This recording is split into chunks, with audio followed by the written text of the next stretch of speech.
Get ready to explore the world as we set sail for places far off the beaten path in this exciting Adventures in Travel presentation. Visit some of the most fascinating destinations in the world and take part in activities that are far beyond the ordinary tourist routine. You'll be thrilled as we bike, sail, dive, trek, and climb to really experience the world and its cultures. For an unparalleled vacation, let's join our Passport to Adventure hosts, Julie Conover and Mark Jennings.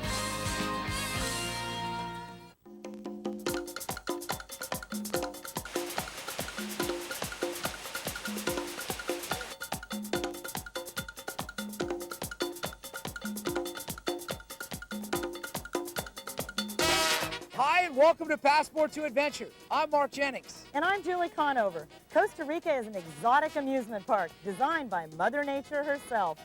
Getting a bird's eye view of this jungled canopy is just one of the many adventurous things you can do here. In this episode, we'll explore Costa Rica's rainforests and rivers from top to bottom.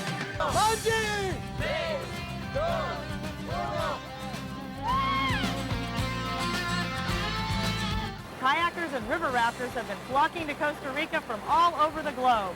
They've been drawn here by the scenic beauty and the challenging whitewater, which ranks among the world's best. We'll take you to the ultimate jungle paradise and let your spirit run free.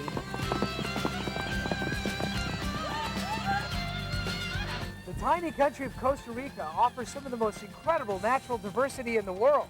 In a matter of minutes, you can ascend from tropical rainforests to peaks that reach over 13,000 feet. Hang on for a discovery of the life and people of Costa Rica, next on Passport to Adventure. The geographically diverse country of Costa Rica lies in the heart of Central America and is completely within the tropics. The climate is ideally suited to many exotic plants, including over 1,000 varieties of orchids. Costa Rica's traditional exports include coffee, bananas, beef, and sugarcane. The country is famous for its natural beauty and friendly people. This is the town of Salcero. Special about it, the beautiful park. From the beginning, church has been the meeting place. Religion has always had a tremendous influence in the government. Catholic is the official religion. When they started the town, it was a church, a plaza or soccer field in front for the meetings and the church, government together, and whatever else around it. Costa Rica is filled with smoking giants, and if you're lucky, you may even catch an eruption of Arenal.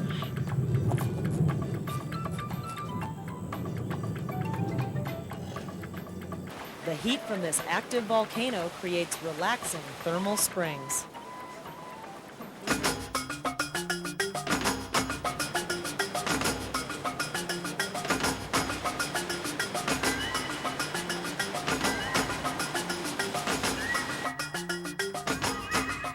Just outside of Manuel Antonio is the Rainmaker Mountain Natural Reserve. This is just one of the many incredible projects dedicated to saving Costa Rica's rainforests. Rainmaker Mountain gets its name from all the plant life and vegetation here. Actually creates the humidity and the rain. So the rain is created off the mountain. It's not from clouds off from the ocean or on the other side of the mountain. Here, bridges, suspended 300 feet above the ground, allow adventurers to explore the jungle's canopy. Nothing is holding this bridge in except the tree itself by cables. There is nothing damaging this tree anywhere. The thing is strong. It's really strong, okay?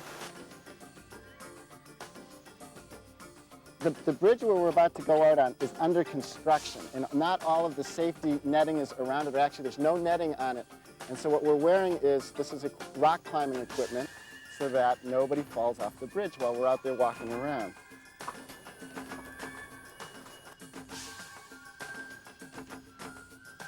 Your right hand, but you got to reach under here first. Yeah, you got it. The project is to preserve this part of the rainforest. We have 5,000 acres here. The area is actually what we call a land bridge for animals. For example, if all the monkeys and animals in Manuel Antonio could not migrate, they would basically have genetic problems down the road from not being able to migrate and have a bigger gene pool. And we need the trees to help clean the air, so that's an important aspect of this project. The cows, in my estimation, are the biggest source of danger to the rainforest here in Costa Rica. The people are cutting it down so they can have grazing land to sell cattle. The solution is what is known as sustainable development. You've got to come up with something for these people to earn money other than cutting down the rainforest, selling wood, and having grazing land.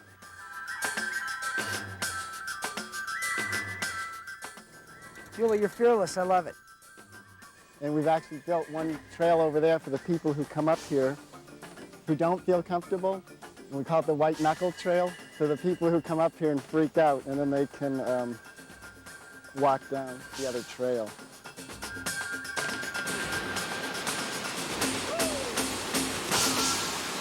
Tim showed us where the loofah comes from, a product many of you have probably used in your shower. This is a sustainable development project. In other words, the people here now, instead of cutting down trees to sell the wood or for grazing land, they grow loofahs and then they sell those. And they're able to grow about 12,000 of these a month. It's a lot of, a lot of loofahs. And most people think these come out of the ocean, but they don't. They actually grow exactly like a cucumber. And the people here skin them and soak them in water, and then they take the pulp out of it, and you end up with this. If you've ever fantasized about living in a thatched hut, secluded in the jungle, this could be your spot. This private compound, known as Cocos del Paraíso, sits on the shores of the Rio Savegre, or Savage River. It's a self-contained, unhurried paradise. I believe that this is a great place to come because of the fact that we have a lot of waterfalls around here. We have hiking trails that go to different waterfall areas. You're actually liable to get a glimpse of something very special in this area. Oh, water feels great.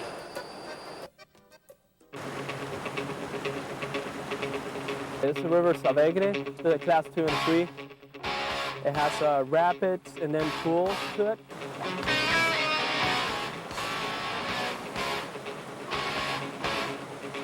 Right now we're bringing the duckies. They're 2-man kayaks. They're a lot of fun. It's a good challenge. So I'll show you the way, which way to go. If you get stuck, I'll help you out.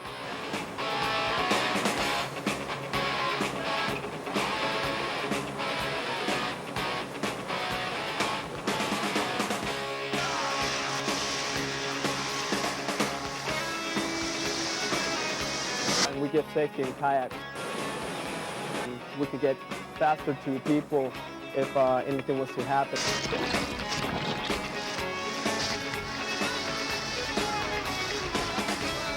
We'll do a lot of maneuvers that you could never do in one of the duckies.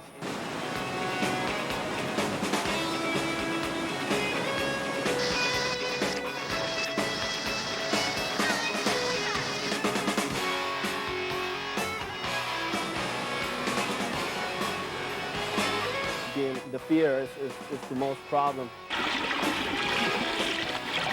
You can push yourself so much, and then fear kicks in, and that will slow you down a little bit. But if you go over that, then you can do some amazing things.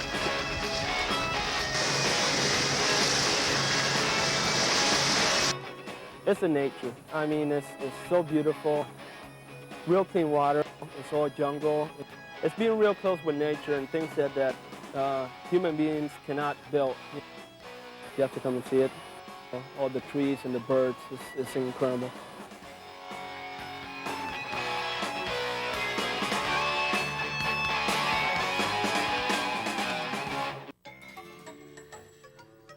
Some of the most fascinating terrain and villages in Costa Rica can't be reached by car.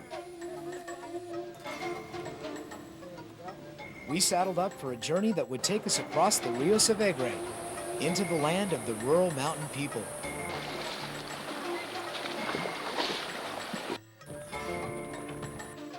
This is a tree fern. This is one of the oldest type plants that we have here in Costa Rica. Dates back to prehistoric times, to the Jurassic period.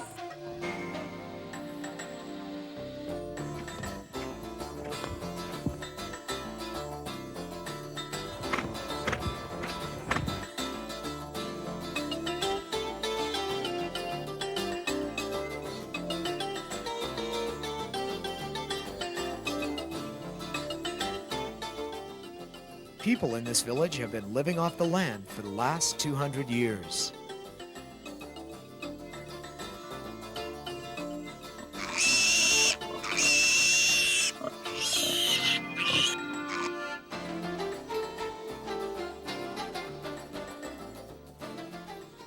At the tiny one-room schoolhouse, we were amazed to find curious children neatly dressed in uniforms.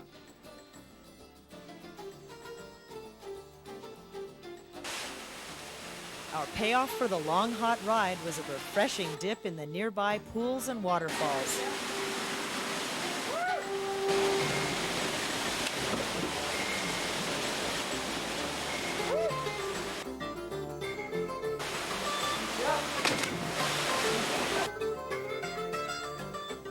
Heading back, we had a chance to reflect on our journey and the rare and beautiful life that exists beyond the roadways in Costa Rica.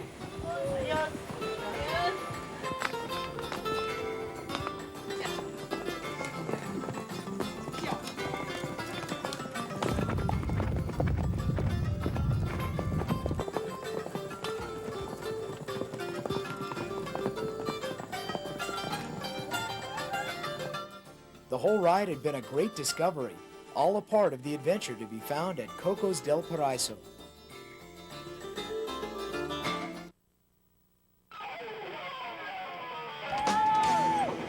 My company is Tropical Bungee. We have been working in this bridge since 4 years ago. If there's no scare, there's no fun. The idea here is to be as scared as you ever been. You're bungee jumping for the first time, is that right? And how you feel right now? I'm scared. Here, adventure seekers can free fall 260 feet. Where are you from? Norway, And what's making you decide to want to bungee? the rush. 5, 4, 3, 2, 1.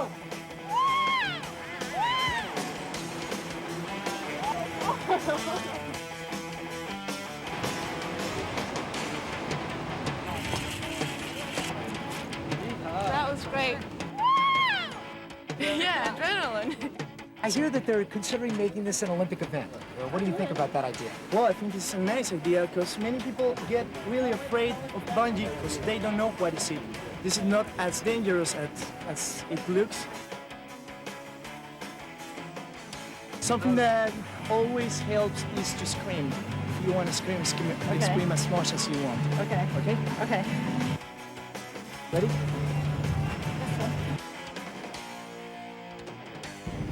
Let's stand up. 3, 2, 1.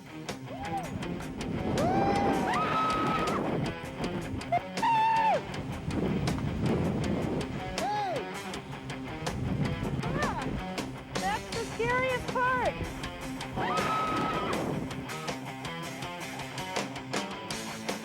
You like it? Yeah, hanging upside down there for a while.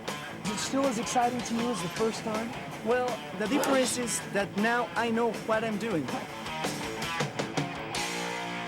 Just a second, what are you going to do now? Okay, now I'm gonna use the trampoline, one side of the bridge.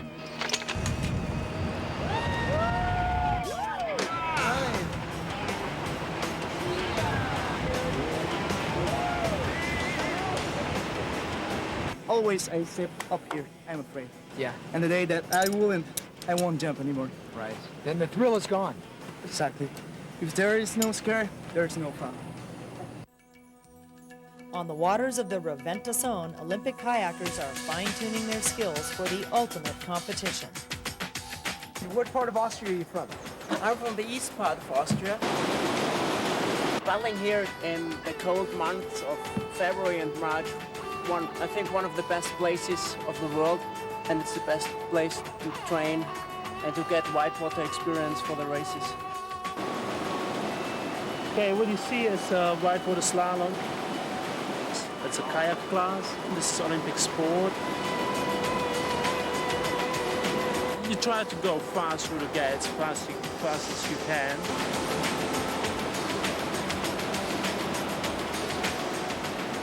You try not to touch them because each touch costs you 5-second penalties. If you miss the gate, it'll go upside down, you get 50-second penalties, and it's basically over in the race. Jawohl, kom! Jawohl, alle! 2036. Dort ist jetzt ein Tor, wo du vorne musst bleiben. Dort hat tipptopp, super Winterwasser. Vorne bleiben. The life here, it's totally different to Switzerland. The people, they are more impulsive, more friendly. It's the warm weather. It's the difference here to Switzerland I like. A native Costa Rican was also prepping for his big event. It's very special to have the best kayakers in the world in the same place at the same time, you know. The USA Olympic teams come here, they rent apartments with the families, you know, and live with that families and learn a lot.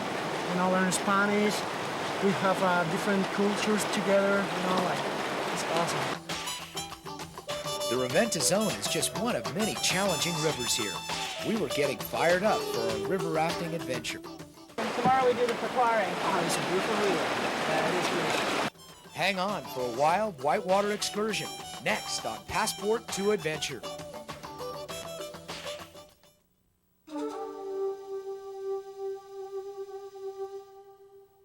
Hi, my name is Tori. I'll be your guide today with Rios Tropicales.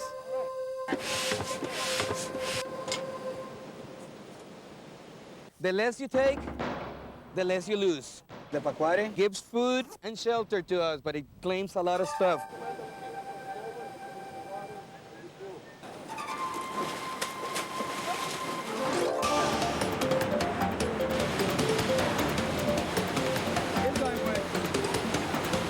The Pequare is considered the quintessential tropical river, offering some of the best whitewater in the world.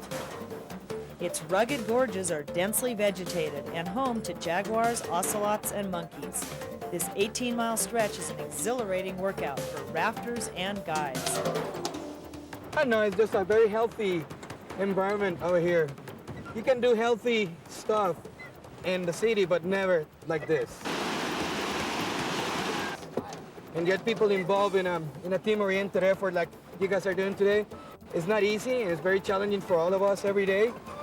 And just to let you guys know my country this way, it's fun. It's a new experience for you. It's a new experience for me every day because we got new people all the time. But we're here to have fun and paddle. Let's go forward, you guys.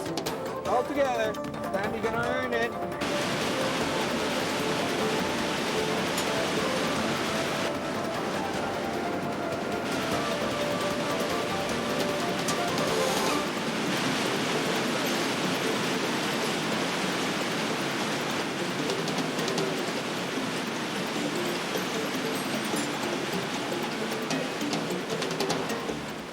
Being ejected from his own raft is humiliating for a guide, so we let Raul give us his account of what just happened.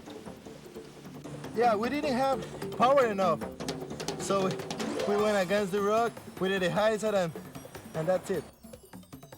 Happens. Midway down the river, you'll find the Jungle Lodge and a chance to catch your breath before the home stretch.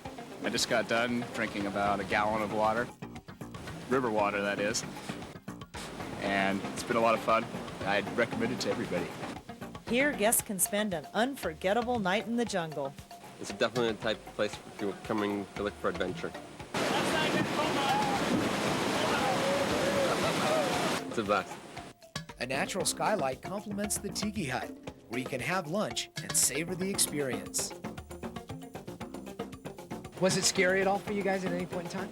Yeah, I thought it was gonna flip over.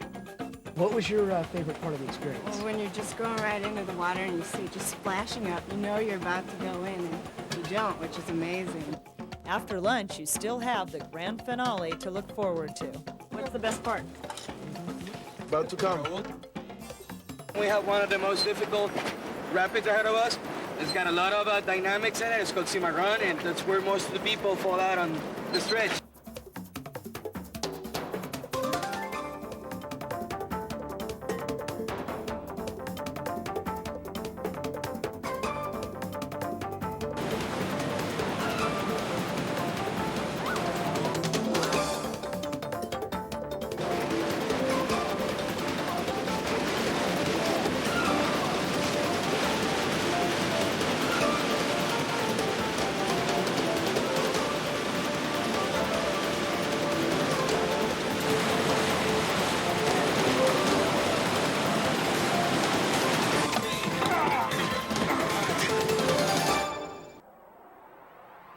The future of Costa Rica's rivers is in jeopardy, and a controversy is now raging.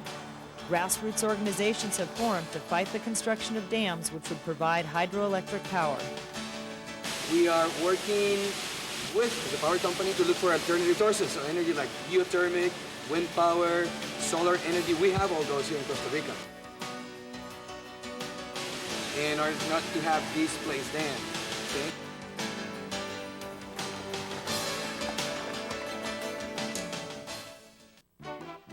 Accommodations in Costa Rica run the gamut, from thatched huts to uniquely crafted small hotels. We wrapped up our trip with a visit to Finca Rosa Blanca. This country inn is a tapestry of native woods and materials, reflecting its exotic environment.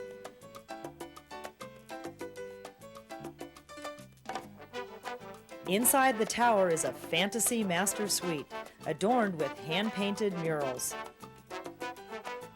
The Finca Rosa Blanca is a great place for the adventure traveler to relax and enjoy views of Costa Rica's volcanoes, cloud forests, and coffee plantations. Eating well in Costa Rica won't cost a fortune. At the Seaside Fiesta at Tulemar, you can sample a local chef's exotic specialties. What are you making here? This is red snapper, wrapped in banana leaves with some herbs. Chalupa is a corn tortilla, a layer of beans, a layer of chicken, and an avocado sauce on top. In the coastal areas, fresh seafood is always on hand, along with the local favorites. Frijoles con chorizo. Good. Smells like chili. Kind of like a chile, a Costa Rican chile. See? At the Poch Hotel, high above Turrialba and the Rio Reventazón, you can rent a simple bungalow and enjoy another Costa Rican favorite, casado. Casado is a well-balanced family-style meal consisting of rice, beans, fried plantain, squash, tortillas, and beef. Costa Rican food is full of flavor, but not as spicy as you might expect.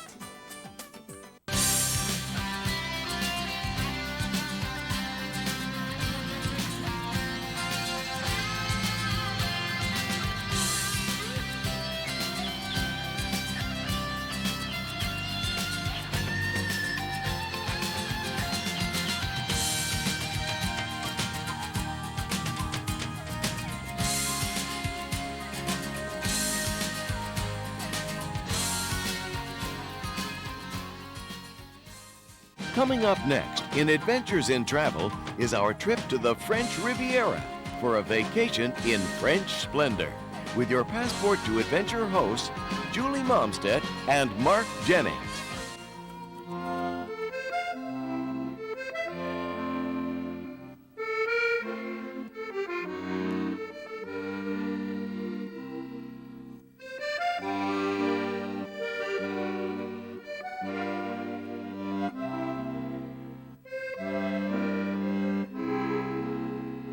Hi, and welcome to Passport to Adventure. I'm Mark Jennings. And I'm Julie Momstead. The French Riviera thrives on its reputation as an international playground for the rich and famous. Well, it certainly has its share of ritz and glitz, but if you get off the beaten path, you just might be surprised. Just a few minutes from the coast, you can jump into a four-wheel drive and escape the crowds to a completely different landscape. In this episode, we'll also take you to the Camargue, renowned for its wild horses and real-life cowboys. Then head to the Riviera's Provence Alps. Here in the French Riviera, hang gliding is a very popular sport, and I'm about to find out just how safe it is. We'll soar through the Calanques near Cassis and meet up with hardcore rock climbers in a quest for the summit. Then it's off to the hill towns. Here, the lifestyle hasn't changed much through time. These hidden villages offer a true taste of what lies beyond the French Riviera and a seldom-seen perspective of the Côte d'Azur. It all happens next on Passport to Adventure. Provence and the Côte d'Azur lie in the southernmost part of France, nestled between Spain and Italy. This region is filled with ostentatious wealth, Yet beyond the mountains of the Riviera, a new discovery awaits. The Ritzy-Gitsy is from Cannes to Menton. It's what on the coast. 5 miles, you pass the mountain, and then you are with the rural village and people. Total different feeling. 12 to 4, taking a nap. Stores are closed. Don't try to find a pack of cigarettes or anything. There's nothing. What you will find is an area filled with history, dating back to Roman times, and people living a simple, unhurried life. In the southwestern corner of France, near the Roman town of Arles, lies a region known as the Camargue. This area is famous for its wild horses and livestock, which graze on a marshy natural reserve covering 820 square miles. People from the Camargue have long been thought of as the gypsies of France, living with their horses on the open plain. Each morning in the summer, the horses are brought in from pasture, herded into the stables by a family that has carried on this tradition for generations. Here, everyone lives in harmony with nature. It's a way to live wild. They live always wild. Here we just ride the stallions. All the females are living all their life in the nature, just for reproduction. Here, the little cowboys will grow up to compete in the arena with the bulls in annual competitions held throughout the Camargue. In the arena, we get different type of bullfights. We get Spanish, we get Camarguan. Here you can see the Camarguan bulls. The Camarguan bulls are smaller and faster than those used in the ring in Spain and are considered local heroes. They'll always live to fight another day. After a hard day's work, the horses return home to the wild.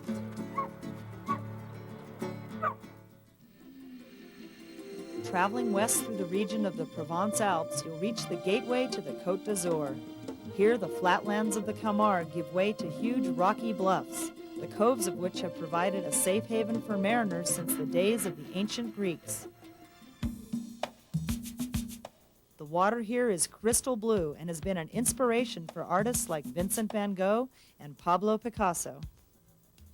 Now we'd like to share with you one of our favorite spots in the Côte d'Azur. The little seaport of Cassis. Come on, check it out. Cassis is a fishing village that dates back to the 1300s and now has a funky, casual flavor. It is filled with boutiques and collectibles from around the globe. Hello. Just as the seagulls head out to the open water, the major draw in Cassis is what lies beyond the harbor walls. Here you can board a boat, which will take you to one of the most famous rock climbing spots in Europe. Fantastic. We're going to the Colossus? Voilà, good calendar.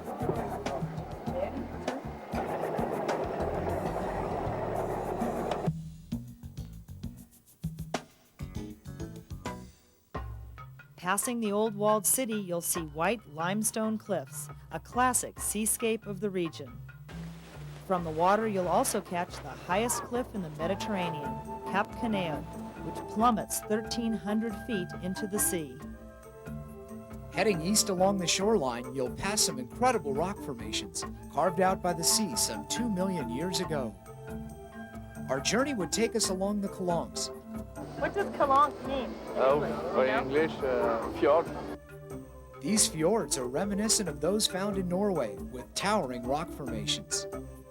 At the end of one Calanque, we could see a climber hanging precariously over the beach. Definitely worth a closer look.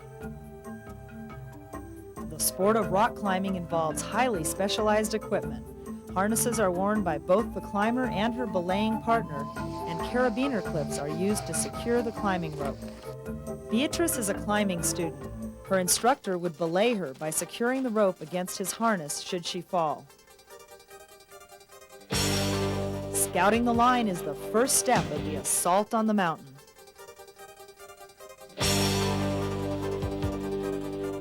Rubber climbing shoes act as a second skin against the rock.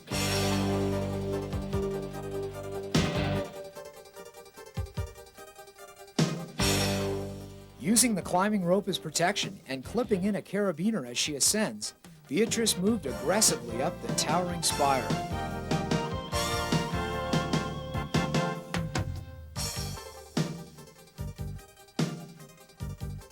With her powerful legs providing the vertical thrust, Beatrice fought her way up to the next ledge.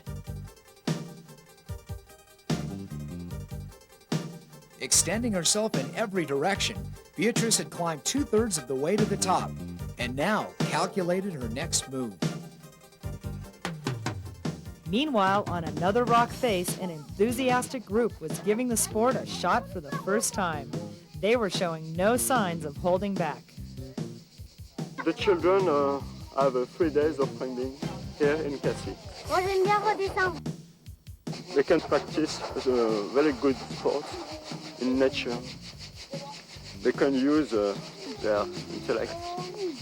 It's great. It's complete sport. Back up on the towering pinnacle, Beatrice was calculating the most dangerous part of the ascent.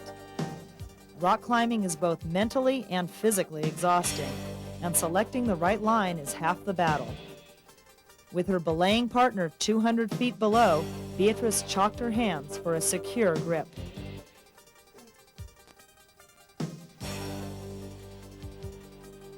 Dancing through the rope with cat-like grace, she clawed her way to the top.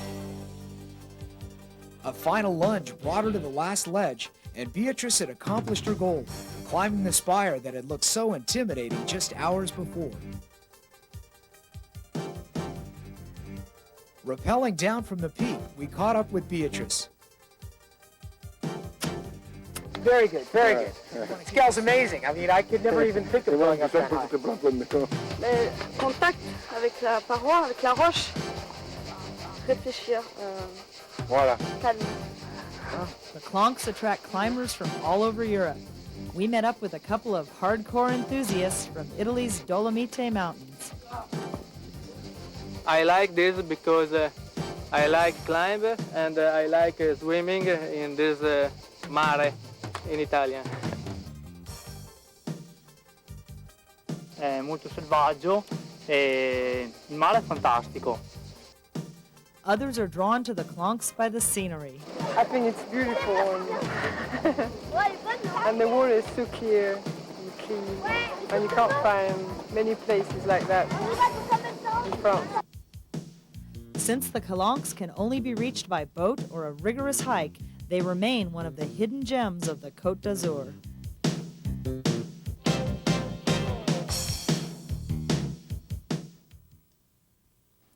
Venturing further east along France's Côte d'Azur, you'll reach an area where the Romans built aqueducts, dating back to the 6th century. In this region near Saint-Tropez is the walled city of Ramatuelle. Inside the walls of this 1,000-year-old village, you'll find a laid-back, artsy community with a checkered past. The town's history is fraught with invasion and for nearly a century was occupied by marauders from northern Africa. The Moors came over here and they basically took over just about everywhere for a while, not really long time, about 100 years, 90 years.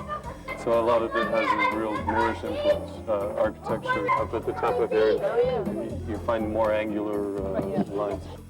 There are also a lot of Portuguese who have settled here. Jeff is just one of the colorful bohemian characters you'll find hanging out in Ramatuelle. He and his dog Trotsky took us to a couple of their favorite watering holes. Moi, je suis Suissesse.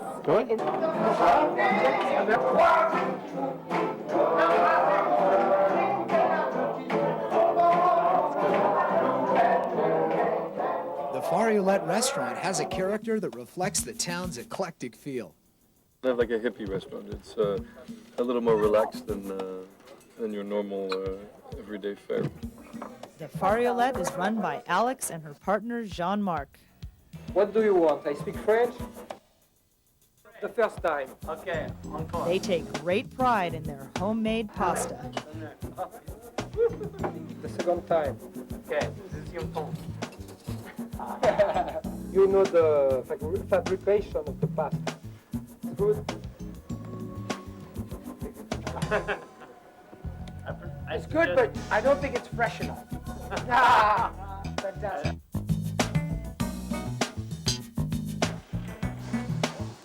After dinner, you can hang out with the locals, or if you're lucky, catch one of Ramatuelle's famous jazz festivals.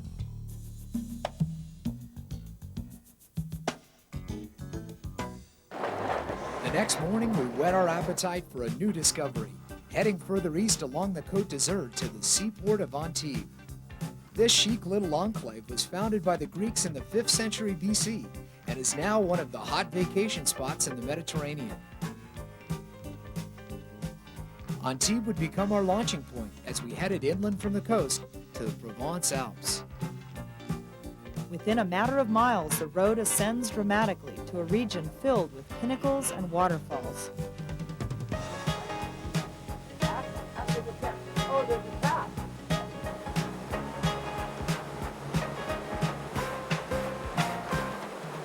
Climbing further into the Alps, we reach the ruins of an old Roman church, circa 1100 AD. At the summit, we found a group of daredevils preparing to launch themselves off a cliff. I'd say the first sensation standing on the edge there is one of abject fear. As soon as you take off, it's followed by exhilaration.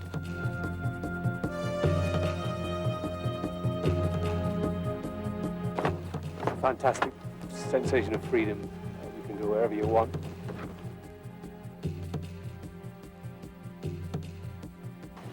You've basically got a wing like any other type of glider, which has a shaped profile to create lift once it's moving.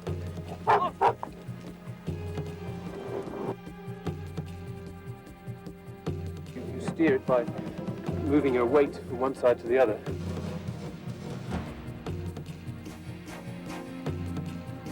These pilots have met with both exhilaration and terror.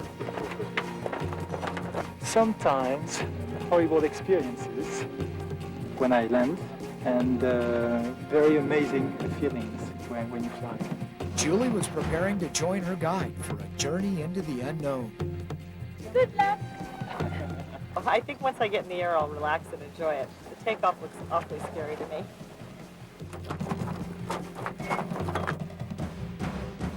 Looking down the ramp, it was hard to imagine what miracle would cause us to lift off and float gracefully into the sky.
Anxious to get a full report from the pilot on Julie's performance.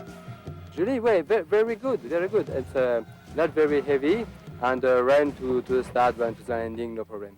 That's a good decision.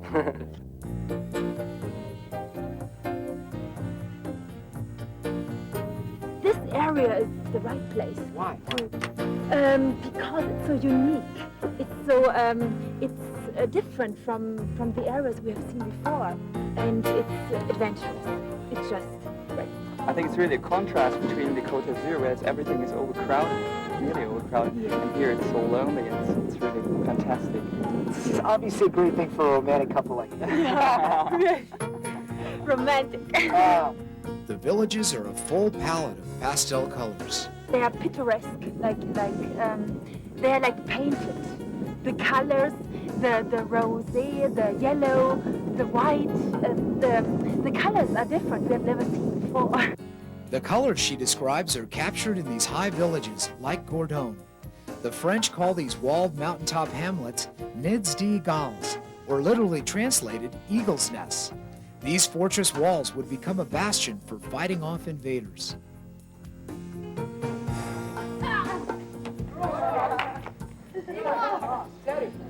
Even the advent of tourism hasn't changed the nature of these nids d'Igals. They were carrying everything by mule, hands.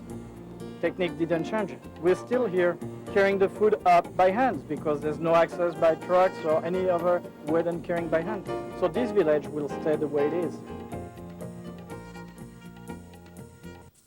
Just above the hill town of Gordon is an expansive mountainous region. Here you can hop on a four-wheel drive and discover the rugged backcountry. In the midst of this vast open land, it's hard to imagine that the crowded Côte d'Azur is just 5 miles away. The region is renowned for its fragrant aroma and is filled with native lavender plants used in making perfume. To negotiate this terrain, you need a skilled driver and a properly equipped vehicle. Don't try this in your rental car.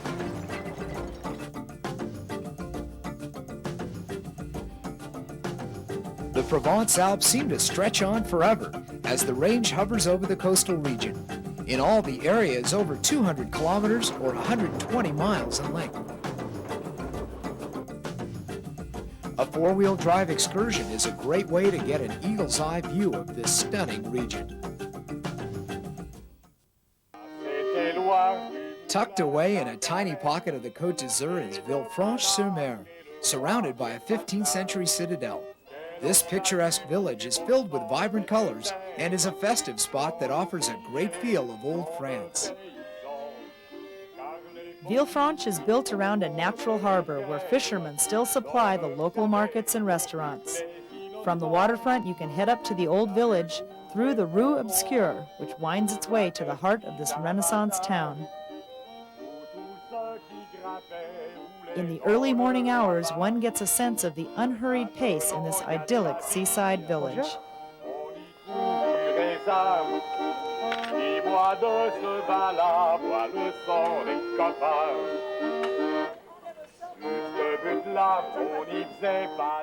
Just a few miles down the coast, you'll find a completely different scene.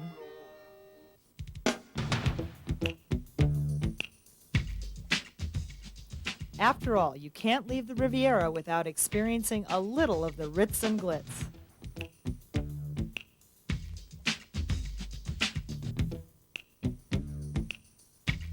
Everything here in the Côte d'Azur is a little bit on the flashy side.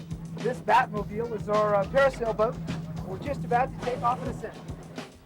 Parasailing is a great way to get a new perspective on all the action in Cannes. It's the view of the sea. You're like, it's like Peter Pan. You're flying like Peter Pan with your feet dangling in the air. All you can see is nothing below you. It's really, really fantastic.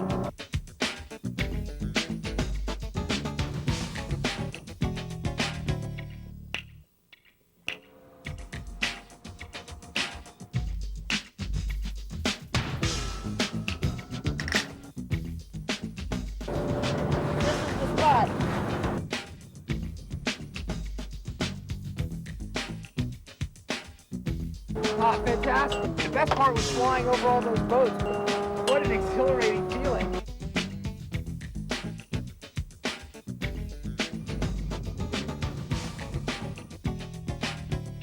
There's definitely no shortage of entertainment on the promenade.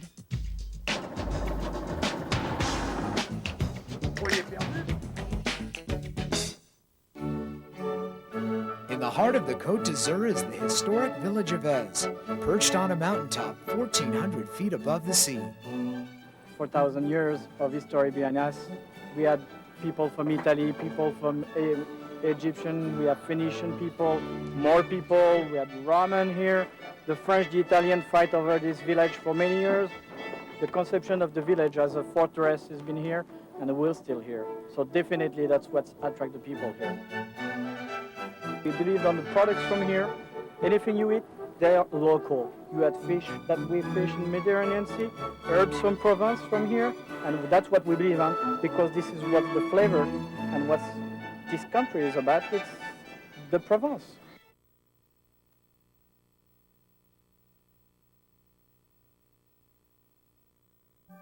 For all the Passport to Adventure team, thanks for joining us, and we'll look forward to seeing you from another corner of the globe. European air transportation provided by Sky Tours.